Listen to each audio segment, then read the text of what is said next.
Chapter 1. Introduction. Piping down the valleys wild, piping songs of pleasant glee, on a cloud I saw a child, and he laughing said to me, "Pipe a song about a lamb." So I piped with merry cheer. "Piper, pipe that song again." So I piped, he wept to hear. "Drop thy pipe, thy happy pipe, sing thy songs of happy cheer." So I sang the same again, while he wept with joy to hear. "Piper, sit thee down and write in a book that all may read." So he vanished from my sight, and I plucked a hollow reed. And I made a rural pen, and I stained the water clear, and I wrote my happy songs, every child may joy to hear. End of chapter 1. Chapter 2. The Shepherd. How sweet is the shepherd's sweet lot! From the morn to the evening he stays. He shall follow his sheep all the day, and his tongue shall be filled with praise. For he hears the lamb's innocent call, and he hears the ew's tender reply.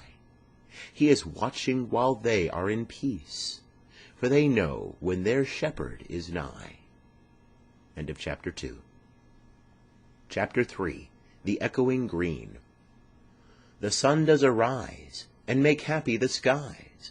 The merry bells ring, to welcome the spring.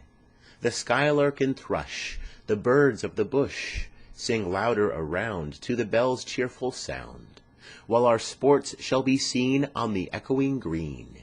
Old John with white hair does laugh away care, sitting under the oak, among the old folk.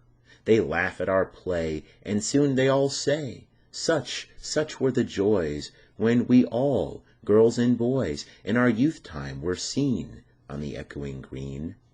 Till the little ones, weary, no more can be merry. The sun does descend, and our sports have an end. Round the laps of their mothers, many sisters and brothers, like birds in their nest, are ready for rest, and sport no more seen on the darkening green. End of chapter 3. Chapter 4. The Lamb. Little lamb, who made thee? Dost thou know who made thee? Gave thee life, and bid thee feed by the stream and o'er the mead? Gave thee clothing of delight, softest clothing woolly bright? Gave thee such a tender voice, making all the vales rejoice? Little lamb, who made thee? Dost thou know who made thee? Little lamb, I'll tell thee, little lamb, I'll tell thee. He is called by thy name, for he calls himself a lamb. He is meek, and he is mild, he became a little child. I a child, and thou a lamb, we are called by his name. Little lamb, God bless thee, little lamb, God bless thee. End of chapter 4. Chapter 5. The Little Black Boy. My mother bore me in the southern wild, and I am black, but oh, my soul is white. White as an angel is the English child, but I am black, as if bereaved of light. My mother taught me underneath a tree, and sitting down before the heat of day, she took me on her lap and kissed me, and pointed to the east, began to say, Look on the rising sun, there God does live, and gives his light, and gives his heat away, and flowers and trees and beasts and men receive comfort in morning, joy in the noonday. And we are put on earth a little space, that we may learn to bear the beams of love, and these black bodies and this sunburnt face is but a cloud, and like a shady grove. For when our souls have learned the heat to bear, the cloud will vanish, we shall hear his voice, saying, Come out from the grove, my love and care, and round my golden tent like lambs rejoice. Thus did my mother say, and kissed me. And thus I say to little English boy, when I from black and he from white cloud free, and round the tent of God like lambs we joy. I'll shade him from the heat till he can bear to lean in joy upon our Father's knee, and then I'll stand and stroke his silver hair, and be like him, and he will then love me. End of chapter 5. Chapter 6. The Blossom. Mary, Mary Sparrow, under leaves so green, a happy blossom sees you, swift as arrow. Seek your cradle narrow, near my bosom.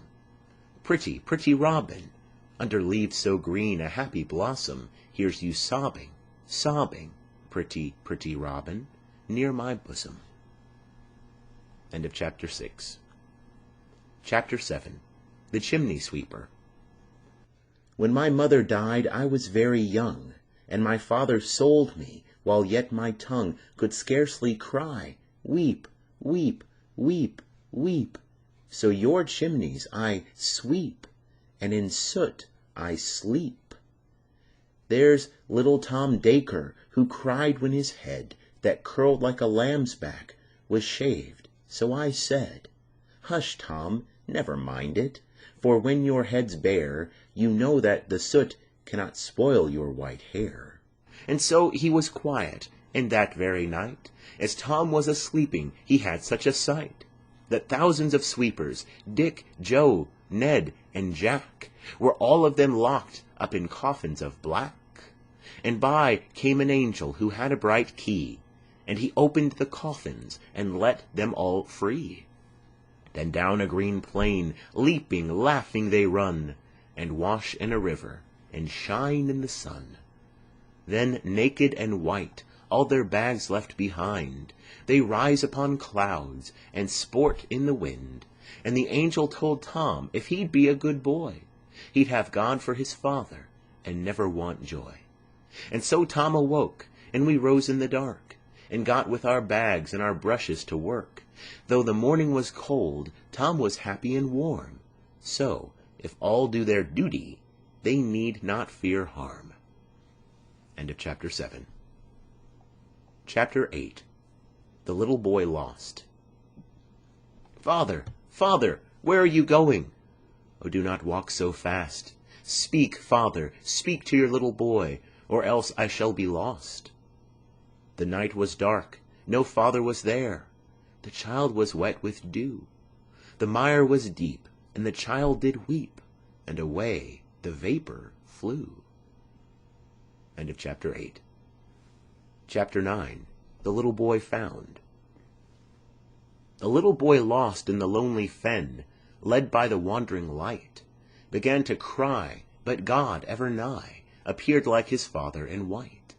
He kissed the child, and by the hand led, and to his mother brought, who in sorrow pale through the lonely dale the little boy weeping sought. End of chapter 9. Chapter 10. Laughing Song. When the green woods laugh with the voice of joy, and the dimpling stream runs laughing by, when the air does laugh with our merry wit, and the green hill laughs with the noise of it, when the meadows laugh with lively green, and the grasshopper laughs in the merry scene, when Mary and Susan and Emily with their sweet round mouths sing, ha, ha, he, when the painted birds laugh in the shade, where our table with cherries and nuts is spread, come live and be merry, and join with me to sing the sweet chorus of ha, ha, he. End of chapter 10. Chapter 11. A Song. Sweet dreams form a shade o'er my lovely infant's head, sweet dreams of pleasant streams by happy, silent, moony beams. Sweet sleep, with soft down, weave thy brows an infant crown. Sweet sleep, angel mild, hover o'er my happy child. Sweet smiles in the night hover over my delight. Sweet smiles, mother's smile, all the livelong night beguile. Sweet moans, dove-like sighs, chase not slumber from thine eyes. Sweet moan, sweeter smile, all the dove-like moans beguile.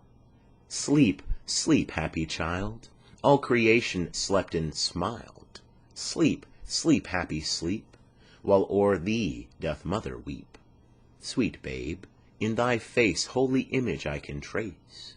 Sweet babe, once like thee thy Maker lay, and wept for me. Wept for me, for thee, For all, when he was an infant small, thou his image ever see, heavenly face that smiles on thee, on me, on all, who became an infant small. Infant smiles are his own smiles, heaven and earth to peace beguiles. End of chapter 11. Chapter 12. Divine Image. To mercy, pity, peace, and love, all pray in their distress, and to these virtues of delight return their thankfulness. For mercy, pity, peace, and love is God our Father dear, and mercy, pity, peace, and love is man his child in care. For mercy has a human heart, pity a human face, and love the human form divine, and peace the human dress. Then every man of every clime that prays in his distress, prays to the human form divine, love, mercy, pity, peace. And all must love the human form, in heathen, Turk, or Jew. Where mercy, love, and pity dwell, there God is dwelling too. End of chapter 12. Chapter 13. Holy Thursday. 'Twas on a holy Thursday, their innocent faces clean, came children walking two and two in red and blue and green. Gray-headed beadles walked before, with wands as white as snow, till into the high dome of Paul's they like the Thames waters flow. Oh, what a multitude they seemed, these flowers of London town! Seated in companies they sit, with radiance all their own. The hum of multitudes was there, but multitudes of lambs, thousands of little boys and girls raising their innocent hands. Now like a mighty wind they raise to heaven the voice of song, or like harmonious thunderings the seats of heaven among. Beneath them sit the aged man, wise guardians of the poor. Then cherish pity, lest you drive an angel from your door. End of chapter 13. Chapter 14. Night. The sun descending in the west, the evening star does shine. The birds are silent in their nest, and I must seek for mine. The moon, like a flower, in heaven's high bower, with silent delight, sits and smiles on the night. Farewell, green fields and happy grove, where flocks have ta'en delight, where lambs have nibbled, silent move the feet of angels bright. Unseen they pour blessing, and joy without ceasing, on each bud and blossom, and each sleeping bosom. They look in every thoughtless nest, where birds are covered warm. They visit caves of every beast, to keep them all from harm. If they see any weeping, that should have been sleeping, they pour sleep on their head, and sit down by their bed. When wolves and tigers howl for prey, they pitying stand and weep, seeking to drive their thirst away, and keep them from the sheep. But if they rush dreadful, the angels, most heedful, receive each mild spirit, new worlds to inherit. And there the lion's ruddy eyes shall flow with tears of gold, and pitying the tender cries, and walking round the fold, saying, wrath by his meekness, and by his health sickness, are driven away from our immortal day. And now beside thee, bleating lamb, I can lie down and sleep, or think on him who bore thy name, graze after thee, and weep. For, washed in life's river, my bright mane for ever shall shine like the gold, as I guard o'er the fold. End of chapter 14. Chapter 15. Spring. Sound the flute! Now it's mute. Birds delight, day and night. Nightingale in the dale. Lark in sky, merrily, merrily, merrily, to welcome in the year. Little boy, full of joy. Little girl, sweet and small. Cock does crow, so do you. Merry voice, infant noise, merrily, merrily, to welcome in the year. Little lamb, here I am. Come and lick my white neck. Let me pull your soft wool. Let me kiss your soft face. Merrily, merrily, to welcome in the year. End of chapter 15. Chapter 16. Nurse's Song. When the voices of children are heard on the green, and laughing is heard on the hill, my heart is at rest within my breast, and everything else is still. Then come home, my children, the sun is gone down, and the dews of night arise. Come, come, leave off play, and let us away, till the morning appears in the skies. No, no, let us play, for it is yet day, and we cannot go to sleep. Besides, in the sky the little birds fly, and the hills are all covered with sheep. Well, well, go and play till the light fades away, and then go home to bed. The little ones leaped and shouted and laughed, and all the hills echoed. End of chapter 16. Chapter 17. Infant Joy. I have no name. I am but 2 days old. What shall I call thee?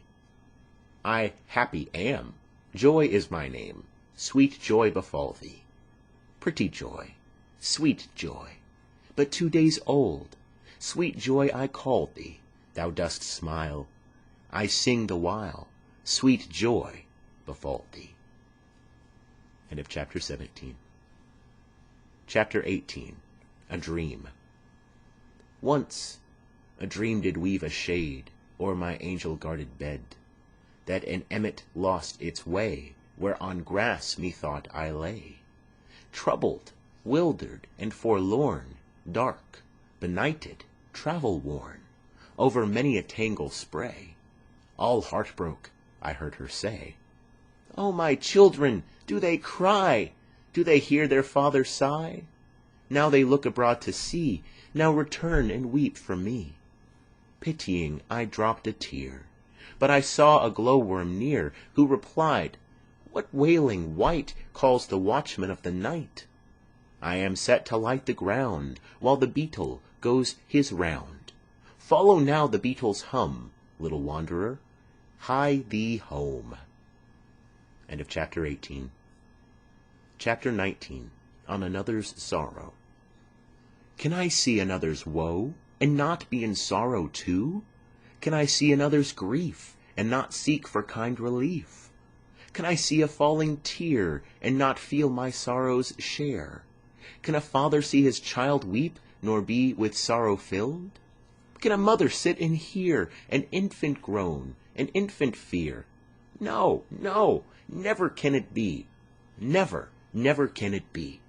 And can he who smiles on all hear the wren with sorrows small, hear the small bird's grief and care, hear the woes that infants bear, and not sit beside the next, pouring pity in their breast, and not sit the cradle near, weeping tear on infant's tear, and not sit both night and day, wiping all our tears away? Oh no, never can it be, never, never can it be.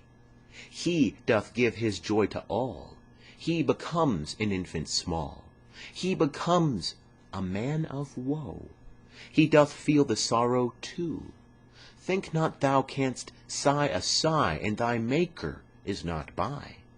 Think not thou canst weep a tear, and thy Maker is not near. Oh, he gives to us his joy, that our grief he may destroy. Till our grief is fled and gone, he doth sit by us and moan. End of chapter 19. And also the end of Songs of Innocence by William Blake.